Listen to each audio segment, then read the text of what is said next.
Hi, my name is Jerry Hesch. I am a physical therapist and a manual therapist. I specialize in treating joints and soft tissues of the body. And today's case study is foot and ankle pain, primarily in the tendon of the tibialis posterior muscle. And I'm going to show a brief evaluation. I've already spent 30 minutes with the client, and I'm going to show you some of my findings. I showed you my website, and this is my address. I work part-time in Henderson, Nevada. And Diane had bunion surgery on this side of her foot. She has a history of some mild knee pain on the right, and she had a shoulder repair on the right side. A couple of other surgeries that are not orthopedic. But in the past 6 weeks, she's developed significant pain right above and behind the medial malleoli. So she doesn't know what has brought that on, and in evaluating her I found some interesting things. Might be difficult to capture that with the camera, but I'm going to try. Okay? Now here is an anatomical model. So, this is a SAMSO model from Germany. Very expensive, very nice, very well made. Probably the best model maker in the world. And this is the tendon, the tibialis tendon. From the tibialis posterior muscle, and then here's the Achilles tendon, and her tenderness is right in this area. But what I find that's very interesting is the talus, which is hard to visualize in this model. Much easier to visualize in this model. This is the talar bone, the talus. Okay, the top of it is a curve, a dome, because it is the ankle. It's a part of the ankle. And it's designed for up and down motion with just a little bit of medial and lateral motion. Now here's the outside view of that. You can see the curved dome there.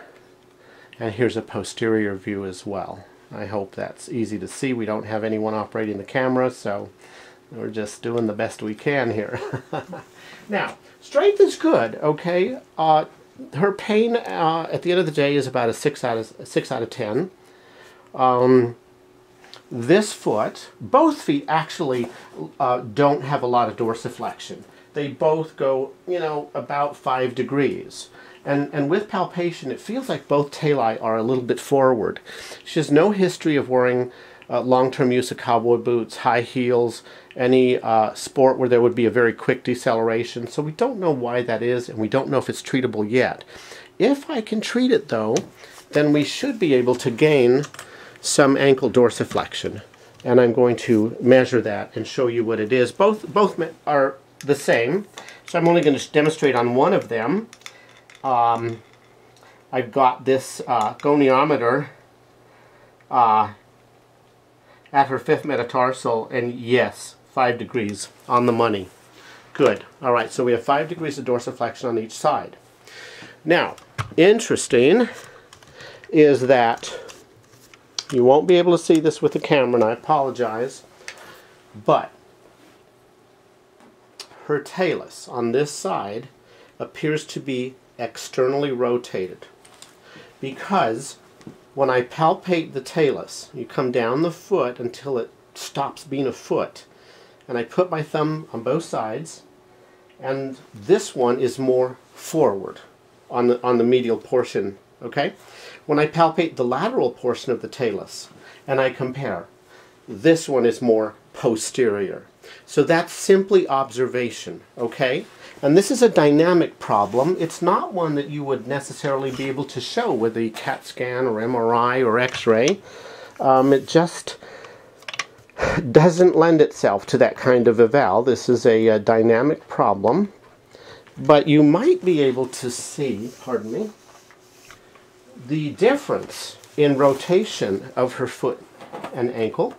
On this side, if I don't change her foot at all, I just move it laterally, I would say she has maybe 5 degrees of outward motion abduction.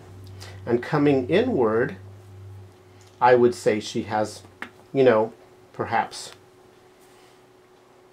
15, maybe 20 degrees, okay? On this side, now remember we were 5 going outward, she has a lot more. Okay, again, let's look at this side. And I'm putting a lot of pressure on it. We can try and use this measuring tool. It may or may not be helpful to us.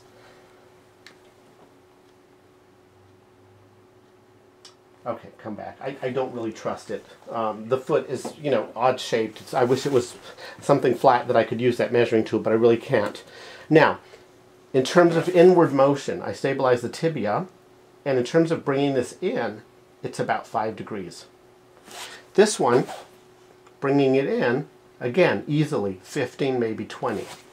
Now let's show the findings with you lying on your back with your feet off the edge, please. Roll over, please. Now, the right foot and ankle, when I grab the calcaneus and I try and shear it laterally, it's absolutely stable. When I try and shear it medially, absolutely stable. This one has a surprising degree of laxity. Look at that give. That's astonishing. That is a laxity. And the laxity could be stretched ligaments and capsule, but it might also be due to malposition, which some people don't understand. And it can also be due to inhibition of the muscular stabilizers.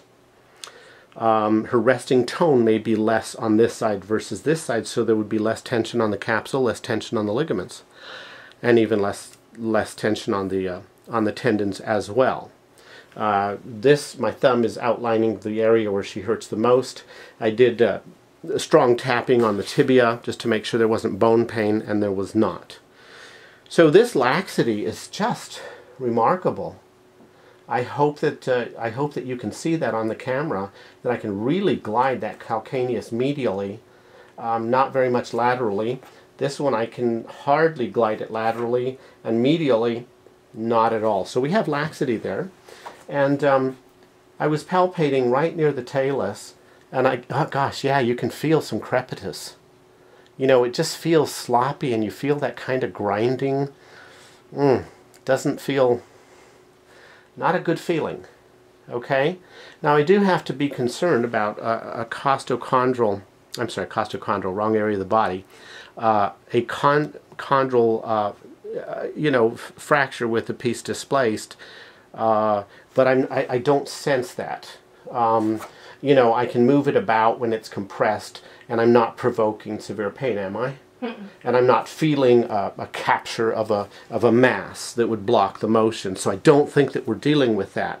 I'm going to treat the talus. I'm going to derotate the talus on this side. After that, I'm going to mobilize it posteriorly and see if we can gain any dorsiflexion, and then I will show you the end results. I wish I could show you how I do it, but for medical legal reasons I cannot. But you've seen the before, and let's now go to the after. So I'll stop filming now, I'll treat her, and then we'll film the end result.